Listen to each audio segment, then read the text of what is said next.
Before we get into today's edition of Just the Truth, let me tell you about the latest special from Michael and Dale at MyPillow. The standard MyPillow, normally $49.98 for a limited time only, just $14.88 with promo code Joey. Go to MyPillow.com, click on the radio listener specials, and see all the specials. There's a limited quantity of just 10 at this special price. That's $14.88 with promo code Joey. Thanks for joining me in the PhD Weight Loss Studio. To lose weight for the last time, visit myphdweightloss.com. 8 wildfires are burning in the Los Angeles County area, including the Pacific Palisades and Silmore neighborhoods of Los Angeles, and another near the city of Pasadena. Hundreds of thousands of residents are under evacuation orders as the LA area wildfires threaten at least 28,000 structures. More than 3 million without power in the Los Angeles County area yesterday afternoon, according to Southern California Edison. The fires are being pushed by Santa Ana winds from the east, and officials warn the worst is yet to come. We have the latest updates for you in today's show. Los Angeles Mayor Karen Bass is facing a huge backlash over her wildfire absence and fire department budget cuts that have made fighting the fire that much harder. President-elect Donald Trump arrived at Capitol Hill yesterday to talk about strategy on the budget, taxes, and the border with Senate GOP leaders, and Republican attorney generals are doubling down on the Biden administration lawsuits as the president prepares to leave office in just a couple of weeks. I guess this is just one for the road. I told you we'd be back. And ye shall know the truth, and the truth shall make you free. It's Joey Hudson. I wanted to name it the Joey Hudson bill, but, they don't allow you to put names on bills. But I wanted to call it the Joey Hudson bill because I know that one's been near and dear to you for a number of years. That's how it's done. Let your voice be heard. And the truth shall set you free. Here's Joey Hudson. President-elect Donald Trump paid a visit to Capitol Hill yesterday to meet with Senate Republicans and their leadership to gear up for his second term. We have the details for you. But first, the Los Angeles area is grappling with a relentless fight against 6 raging wildfires. It is amazing. It's fueled by intense Santa Ana winds, dry conditions. These fires have already forced thousands to evacuate, and there's no signs of containment yet. It is sad to watch. The fires, Palisades, Eaton, Hearst, Olivis, Lydia, and Woodley, erupted Tuesday night and have since scorched over 25,000 acres combined. The largest, which is the Palisades fire, has engulfed over 15,000 acres alone, leaving neighborhoods looking like something out of a war zone. It is horrible. Over 30,000 residents have been ordered to evacuate, with shelters opening across the region, including gyms, places of worship.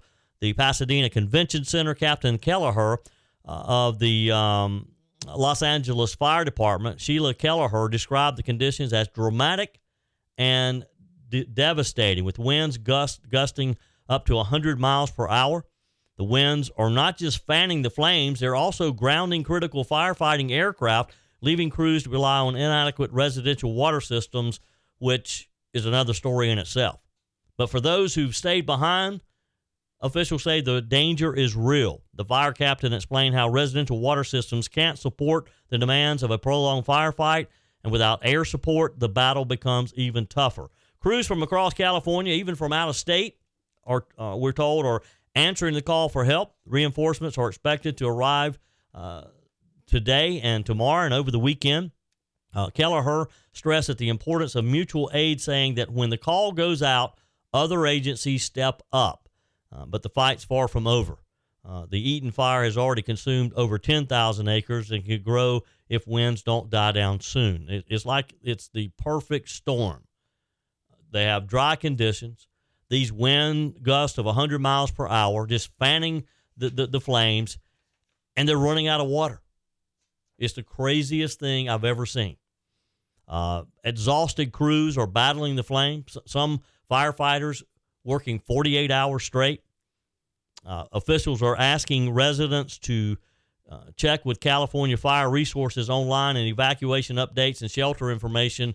And one thing that is interesting that I never thought about, but you see in some of the footage from some of the networks, you see cars just lined up and down the road. Some of them have just been pushed over out of the road. Officials are asking people to, when they leave their cars, to please just leave the keys in them. It's become a problem because some people have abandoned their cars, locked them, and left them, and officials can't move them.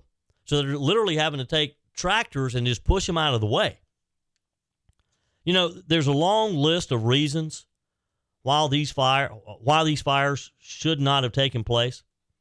Had Gavin Newsom and the liberals running California been more focused on taking care of Californians than worrying about people in Ukraine, they literally Los Angeles sent firefighting equipment to Ukraine because that was the thing to do among the Democrats. Now they need that equipment to fight their own fires, to save their own lives. And Los Angeles Fire Department has a history of DEI hires, and particularly in leadership positions. There'll be plenty of time to discuss the idiocy of the left once the fires are out and people are safe. But there's going to be a lot of questions for Gavin Newsom to answer. And this might be the beginning of the end for the California governor. President-elect Donald Trump was on Capitol Hill yesterday. A meeting with Senate Republicans to gear up for his second term in office. The president-elect's meeting with GOP senators, including leadership and members of the Republican Policy Committee, it really shows you the push that he's going to make to get his administration's agenda through quickly. Here's some of the things that they talked about. Trump emphasized his desire for a single, powerful reconciliation bill addressing key priorities. Now, this is the first debate that's come up because some legislative leaders have said that they would rather do this in 2, maybe 3 bills, tackling border security first, rather than doing one large bill with all of it in that will take them through the spring to get it done. Of course, the priorities is border security. They're going to renew and expand the Trump-era tax cuts. They want to eliminate taxes on tips. And energy independence. Policies aimed at bolstering American energy production. Those are the 3 items that are top on the list and that they want to get in this bill quickly. Trump on Truth Social called for quick and unified Republican action to deliver these legislative victories. He vowed to use tariffs and other measures to offset revenue losses from the proposed tax cuts. Now, discussion was focused on the reconciliation process, which allows passage of budget-related legislation with a simple majority, bypassing the 60-vote filibuster threshold. This is going to be a tightrope walk here. Senate Majority Leader John Thune's initial plan for 2 separate bills, one on the border security and one on taxes, conflicts with what President Trump said yesterday, asking members of the GOP leadership to lump all of this into one big bill. Thune's initial plan was to have 2 bills, one on the border security, another on taxes. Of course, Trump yesterday made it very clear he wants a large bill. He keeps talking about this massive bill. Senate Republicans, including key senators like Shelley Moore Capito of West Virginia, Bill Cassidy of Louisiana, they expressed support for working collaboratively to advance Trump's agenda. Cassidy stated, "It's important that we work together to pass a conservative, pro-America agenda." Yes, it is important, Senator. It's actually, you don't have a choice because the American people gave Trump a mandate. They sent you a message to do just that. Trump's visit yesterday, of course, coincided with his attendance at former President Jimmy Carter's funeral, a mix of ceremonial and political duties. Trump and Senate Republicans, again, prioritizing swift action on legislative goals to capitalize on their control of the 2 chambers. And it's going to be interesting to watch the reconciliation process. It's a rare opportunity for them to enact significant policy changes without Democrat support, which they know they're not going to get. So what's next? What's the next step? Senate Republicans say that they will work to reconcile differing approaches to President Trump's proposed priorities and the scope of the legislation. They feel like that they're building momentum. Trump's continuing engagement with GOP lawmakers is expected to solidify support And he's keeping the pressure on them, and we need to as well. We got to keep those phone calls to senators' offices and emails to their offices, letting them know we expect them to support Donald Trump. Further details on the legislative framework is anticipated over the coming weeks. Trump's likely to champion these efforts at some of his upcoming rallies and on social media. He's going to be very active in this process. He's going to be out there asking you and me to keep the pressure on not only the GOP senators, but the House members as well, and those middle-of-the-road Democrats in the House. It's not out of the question that we might pick up some votes over there, because I think they understand what the American people have asked them to do. And you get a Democrat who's in a congressional district that is more center than some of the left-leaning ones, they could be in trouble in the midterms. I think we saw a glimpse yesterday of just how involved Donald Trump is going to be in the coming weeks and months to push his legislative agenda through the U.S. Congress. Your comments are welcome on the Firmin Ford text line, 864-477-JOEY. That's 864-477-5639. Emails always welcome, joey@joeyhudson.com. There's a lot of talk about making America great again, and it begins with making America healthy again. Dr. Ashley Lucas and her team at PhD Weight Loss are at the forefront to educate and guide you to be your best self. The millions being spent in propping up Big Pharma are astounding, only to create long-term dependency and harmful side effects. Let's take a natural approach that isn't connected to a pharmaceutical company's bottom line. The coaches at PhD Weight Loss will show you how. The entire program is centered around science and nutrition, a proven roadmap that has helped over 8,000 clients lose over 331,000 pounds. You'll learn what to eat and when, how to quiet cravings, and finally get rid of that belly fat. Plus, you'll never take a medication. How many pounds would you like to lose in 2025? Do it the natural way with PhD Weight Loss, here to lead the charge to make America healthy again. Call PhD Weight Loss and schedule your consultation. 864-644-1900. That's 864-644-1900, or go to myphdweightloss.com. One other quick note on the California fires from yesterday. While touring the wildfire damage and standing next to California Governor Gavin Newsom, President Joe Biden made some off-topic remarks that are grabbing quite a bit of attention, and not in a good way, as you might imagine. Now, let me set the stage here. Joe Biden was there to address the disaster, sign a declaration, and provide federal aid. He said, quote, "We're prepared to do anything and everything as long as it takes to contain these fires and help reconstruct, make sure that we can get back to normal." But what followed was another example of Joe Biden's inability to stay focused on the crisis at hand. Instead of sticking to the topic, Biden veered off script, announcing that he had just become a great-grandfather. Yes, folks, right in the middle of a briefing about a deadly wildfire, Joe Biden starts talking about becoming a great-grandfather. Now, being a great-grandfather is a big deal, and it should be celebrated, but there's a time and place, right? People are losing their homes. 2 lives have already been lost, and over 30,000 Californians have been evacuated. This was a moment to show leadership, to focus on the people affected, and Joe Biden completely dropped the ball again.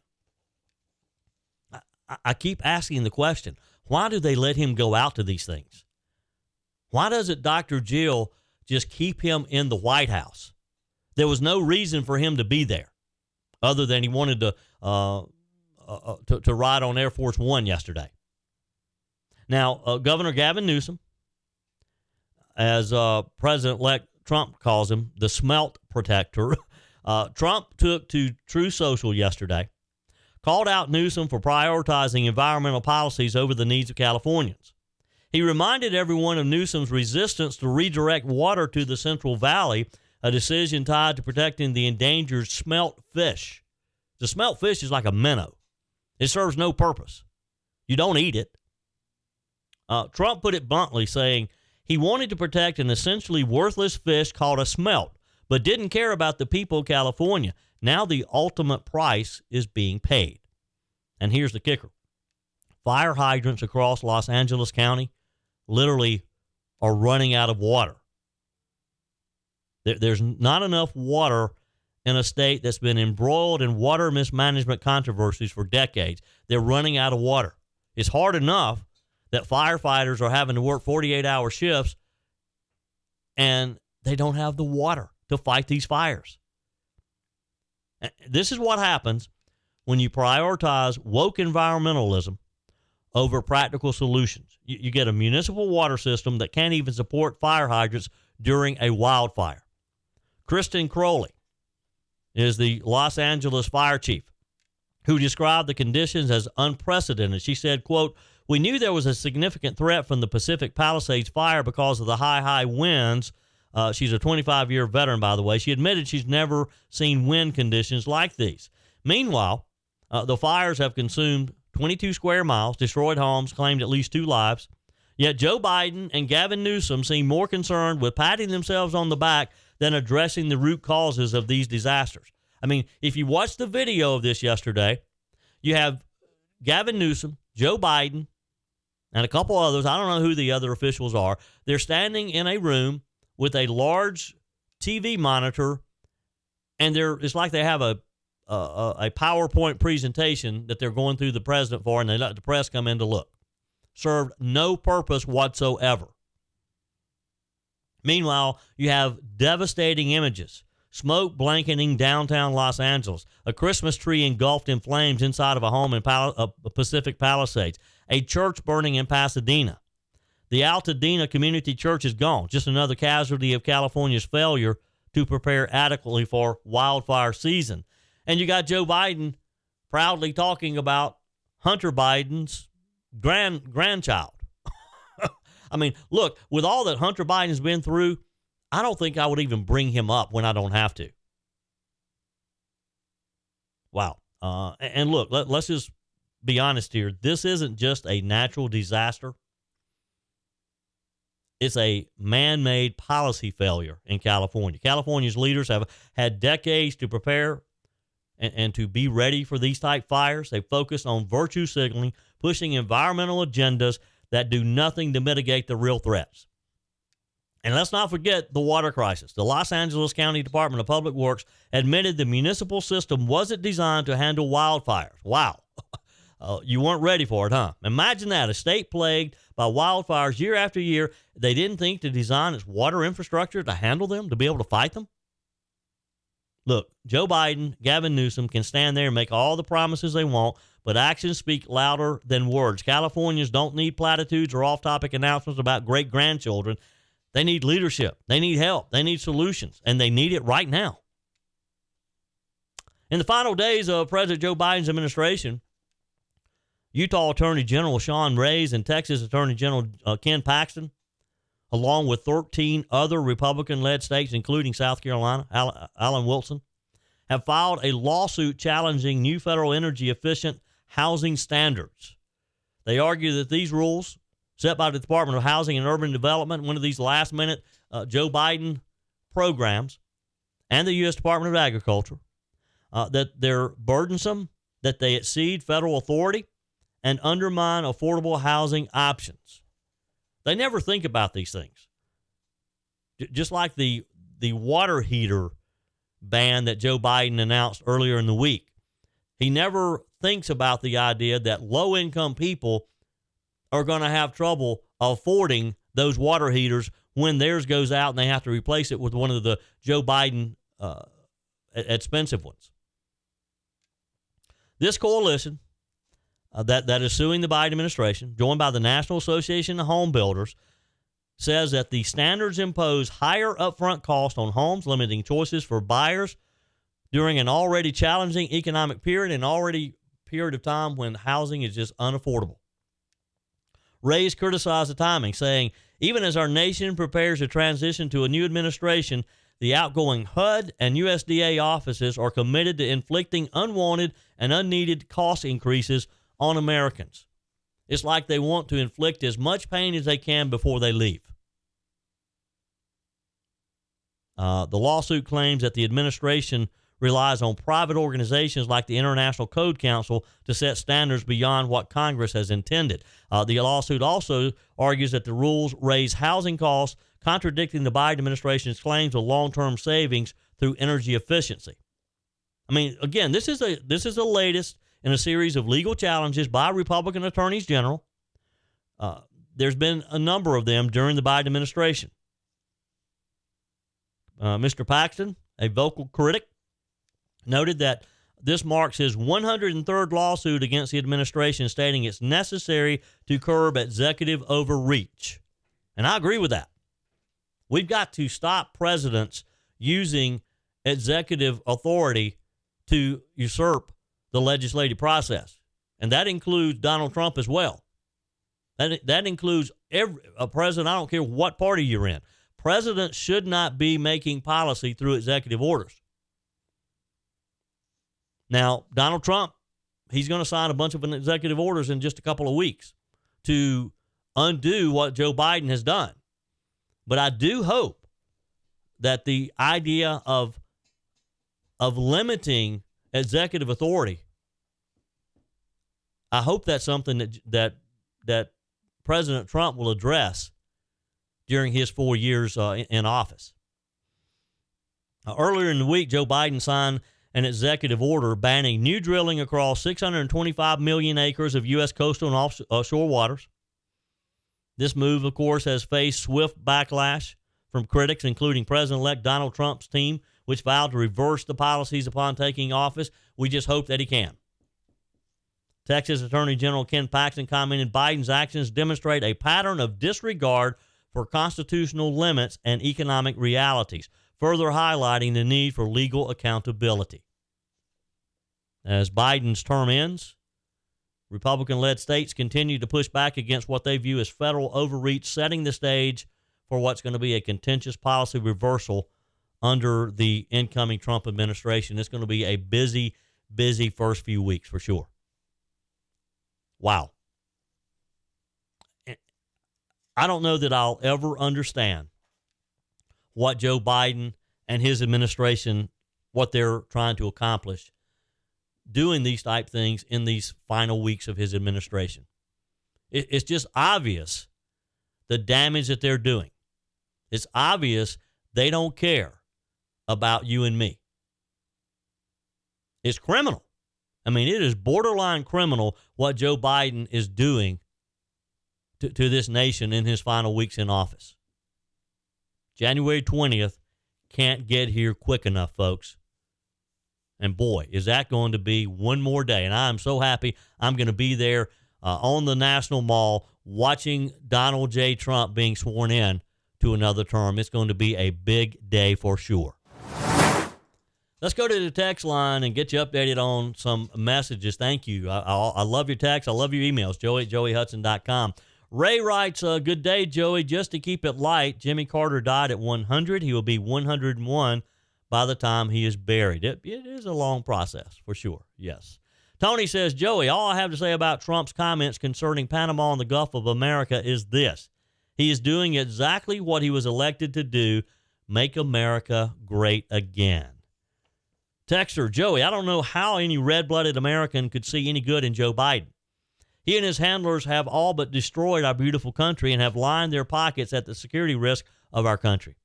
If I were in control, Biden would be tried for treason. Just heard a rep from Tennessee telling the astronomical amount of money that Biden committee has paid the Taliban each month. And the Dems think they should have been given 4 more years. They really thought Americans were brain dead for sure. But we showed them January the 20th can't get here soon enough. You're so right. For sure. Texter says, Jerry. Jerry has a good question here. Jerry says, is Facebook going to let all those previously censored messages finally go through? This in response to yesterday's announcement by Mark Zuckerberg that he is making a total overhaul of how Facebook monitors what you and I write, our post. He's firing what he says is a third-party group that up until now has been responsible for monitoring our comments. He's moving the whole operation to Texas. Christie says, I think Trump needs to discuss how he will be helping the American people be able to live better, afford medicine and food, and keep these headlines of Greenland, Panama Canal, etc. to a minimum. The average American probably doesn't have much of a clue about these things. They just know that bread is higher, milk is higher, medicine is higher. Start with a little picture of the day to day, then go to the big picture of the world info. Just my opinion. Thank you, Christy. Jordan writes, that's good news about Facebook getting back to free speech, but what about those of us who got lifetime bans for spreading the truth? Good question, Jordan. Jordan says, are they going to reverse the ban, or are we stuck with it? I received multiple violations about things I posted about the Biden crime family, J6, Fauci, and COVID that eventually led to my Facebook being shut down completely and banned. My opinions are my own. If you or someone doesn't like them, just keep scrolling. But to permanently ban someone was my final straw with social media. Just curious. Well, Jordan, I don't know for sure, but I do suspect that there'll be a renewed appeals process, and there'll be some different eyes looking at those now. So if you want back on Facebook, if I were you, I would just monitor it in the coming weeks, and there'll be a lot of news around the changes that Zuckerberg's making. And I think you'll probably have another opportunity to appeal and might be able to get your account reinstated. Mr. Thomas in Morganton, North Carolina says Mark Zuckerberg is scared out of his mind, and the only reason why he's doing this now is because he's scared that the red wave is going to crush Meta if he doesn't start backpedaling fast. I believe that he wants nothing to do with freedom of speech. You may be right, but I do think he got the message that Americans are tired of their voices not being heard or trying to be silenced. And he's a businessman. So I guess he figures that if he's going to stay in business, he's got to get with the program. I think it's just crazy. I think it's hilarious that he gave $1 million to Trump's inauguration. And that he ran down to Mar-a-Lago to court Trump. Scott from Toccoa writes on the text line, on the Panama Canal, I was about 10 years old when Carter gave it up. I remember even as a child, I thought that was a bad idea, but I also vaguely remember there was a lease involved that had run out, and that was the reason Carter gave it up. It was promoted as he didn't have a choice. I need to research that. I don't really remember the exact circumstances on why or how Carter felt compelled to give up the Panama Canal. I'll check on that. We'll talk about that on another day. Los Angeles Mayor Karen Bass returned from Ghana yesterday amid fierce criticism for her absence as wildfires have ravaged her city. There's been a lot of talk over the last 24, 48 hours of where the mayor is, and she was over in Africa at the inauguration of some foreign leader. She's not even going to go to the inauguration of her president, but she was over there at the inauguration of a foreign entity. She arrived at LAX, refused to respond to reporters' questions about whether she owed an apology to residents for being away and for cutting millions from the Los Angeles Fire Department's budget earlier in the year. Sky News reporter David Blevins happened to be on the jetway when the mayor was coming off of the plane. He asked her, do you owe citizens an apology for being absent while their homes were burning? Here's the mayor. Owe citizens an apology for being absent while their homes were burning? Do you regret cutting the fire department budget by millions of dollars, Madam Mayor? Have you nothing to say today? Can you back up, please? Appreciate it. Have you absolutely nothing to say to the citizens today? Elon Musk says that you're utterly incompetent. Are you considering your position? Madam Mayor, have you absolutely nothing to say to the citizens today who are dealing with this disaster? If that seemed like a one-sided conversation, it was. Because all you had was David Blevins asking her, and she just stood there staring off into space. I'm assuming they were waiting on the jetway to clear or something, and she had nowhere to go, and so he kind of had her backed in the corner. But she was stone-faced. She wasn't saying a word, and she was mad.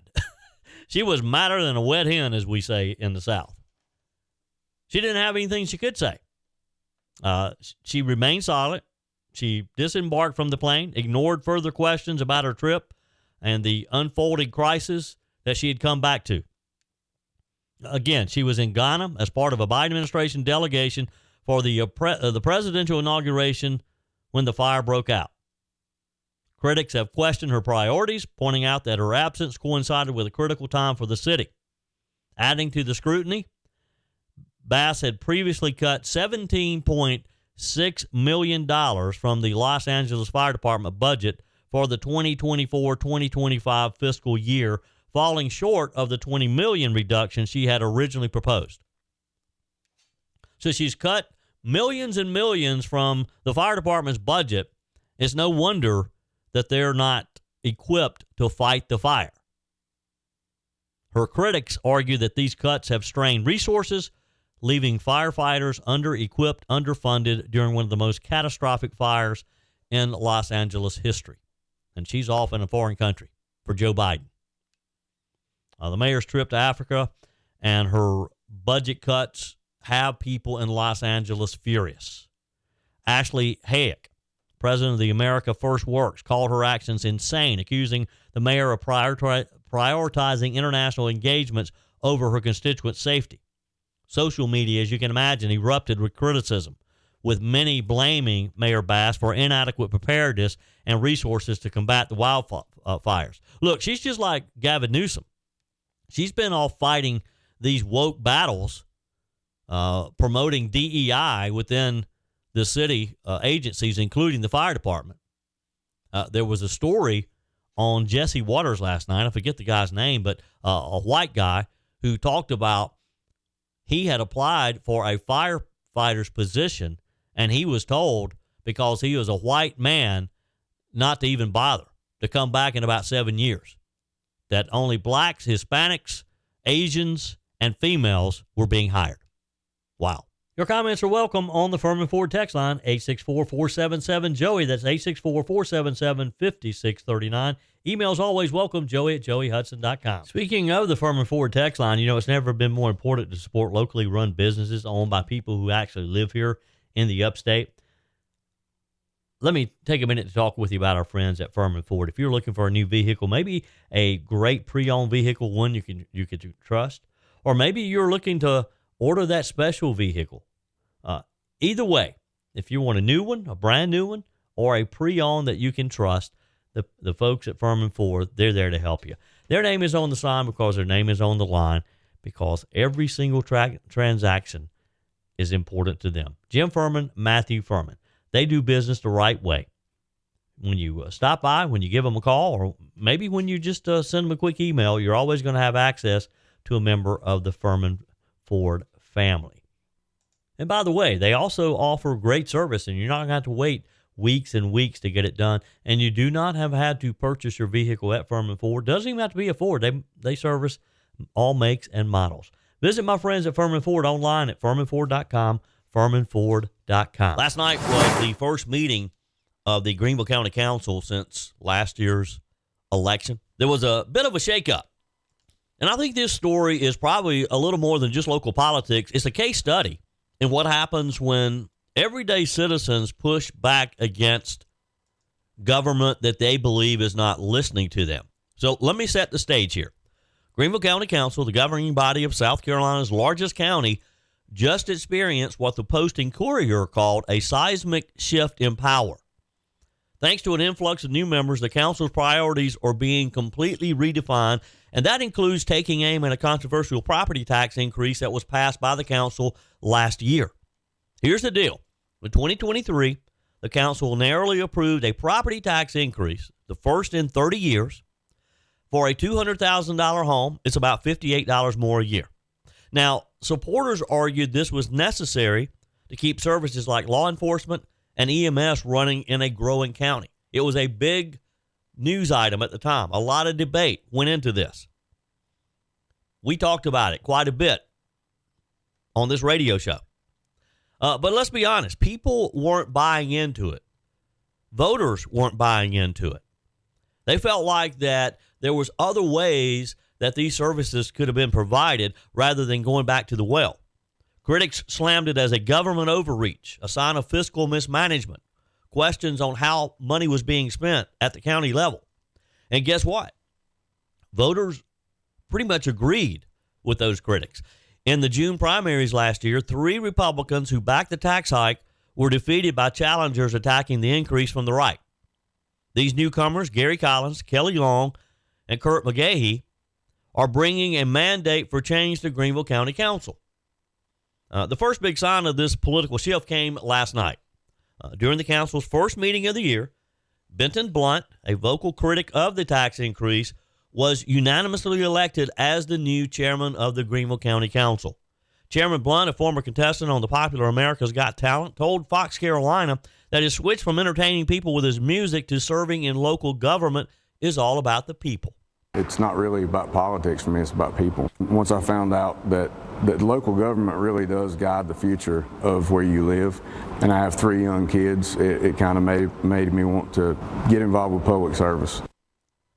And Blunt has been a voice against the business as usual, if you will, on county council since he was elected. He made it very clear after being elected chairman of the council that he wants to repeal the 2023 tax increase as soon as possible. And that could be a huge win for taxpayers. Here's what he told the Post and Courier.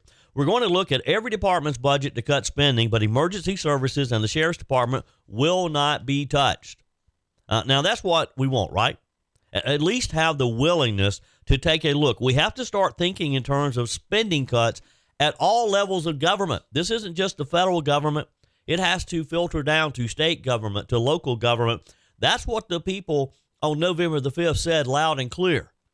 We need to take another look at spending. We got to get government under control. And yes, they spoke very loudly in the national election. But this filtered down to local elections as well.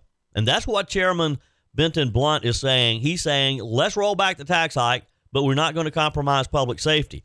That's leadership, folks. But the changes don't stop there.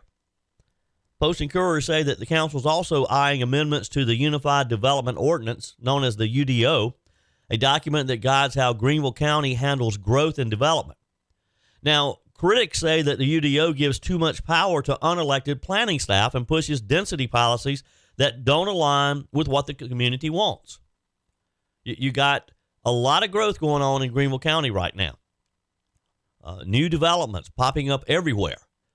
Some people think that developers are being given too much leeway in how many homes they cram into a particular area. According to the Post and Courier, Blunt's approach, he's not going to look to repeal the UDO outright like some of his colleagues. Instead, he's calling for specific changes, strategic changes, tightening restrictions on county planning staff and overhauling density rules. This is about balancing growth with preserving the character of Greenville's neighborhoods. Here's another move that I think deserves recognition. Councilman Blunt plans to add a 30-minute public comment section at the end of every council meeting. He's saying, I want to hear from you, even if it's critical. And this is how you rebuild trust between citizens and their government. He said, I hope that my willingness to entertain a conversation, even if it's harsh, will give people the sense that they can speak their minds. And again, that's refreshing because I think people have come to think of not just Greenville County Council, but city councils, school boards, that they're smarter than everybody in the room. And they don't need to hear from the people. They know what's best for us. That's kind of the attitude that the council had last year when they passed his tax increase. Was, you don't know what we know what's best for you. When people were clearly opposed to it, and that was reflected in last year's primaries. And, you know, some of the people who were defeated last year, they're good people. and they went to county council to serve. And you have to applaud anybody who puts their name on the ballot. But you got to listen to what the voters want. And that's, listen, if you are an elected official listening today, or if you're considering running for public office, what's happening in Greenville County, I believe, is proof that elections matter. Voters were fed up with what they viewed as higher taxes, government overreach, a council largely not listening to them, so they took action. Now we have a new majority on the council, a governing body ready apparently to put taxpayers first. Again, we'll wait and see. We'll see, because these things tend to change. How many times have we seen an elected representative go in with good intentions and everything changes once they assume office? Let's hope that doesn't happen. We'll be following this. We'll be keeping an eye on this new council. And again, a reminder to every politician out there, if you ignore the will of the people, they're going to find someone who listens. That's what democracy looks like. That's what our system of government looks like. As an elected representative at whatever level, if you ignore what the people who put you there have to say, they're going to replace you every time. I promise you. That's a fact of life. That's it for today's edition of Just the Truth. Thanks for joining me in the PhD Weight Loss Studios. To lose weight for the last time, visit myphdweightloss.com. If you haven't joined my mailing list yet, visit my website, joeyhudson.com. Click on the Connect with Joey button so that you can receive our emails and the most up-to-date news. Also, join me on my YouTube channel. Be sure and like, comment, and subscribe. Just search for Joey Hudson. As always, thanks for spending a few minutes of your day with me. Do me a favor and forward this episode to a few friends. Just click on the share button and send to your contacts. We need to build an army of conservatives to win our country back, and we can do that by continuing to share the truth with our friends and family. Keep those comments coming via the Firmin Ford text line, 864-477-JOEY. Email to joey@joeyhudson.com, and I love your messages on the MyPillow message line. Again, that's 864-477-JOEY, 864-477-5639. Be sure and take advantage of the MyPillow special, just $14.88 on the standard MyPillows when you use promo code Joey. Order online at mypillow.com or call 800-893-4053. We're back again tomorrow and hope you'll plan to join us. Until then, remember, God's got this. He's still in control.